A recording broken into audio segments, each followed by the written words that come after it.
A nurse is preparing a patient with SLE for discharge, which instructions to the nurse include in the teaching plan. Positive, tinatanong natin. Positive, positive, positive, positive. Exposure to sunlight will help you control your skin rashes. Ay, Diyos ko. Sabi nga natin kanina, di ba? UV causes skin rashes. Okay, malino yung letter A. Okay, there are no activity limitations during flare-ups or between flare-ups. Sabi natin, balance, rest, and activity. Balance, rest, and activity. Okay? May activity limitations pa rin, but we have to balance our rest and activity. Corticosteroids may be stopped when symptoms are relieved. Should be stop ba? May be stop ba? When symptoms, wala na akong symptoms, stop na natin. Biglaan ba natin i-stop?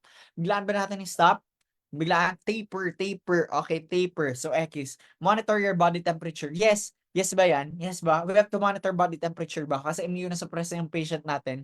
And besides that, yes, we have to check for fever that's more than 38 degrees Celsius and report to HCP if more than 38 degrees Celsius. So our answer is letter B. Okay, answer is the letter B. Okay, very good guys. Galing yung mag-eliminate.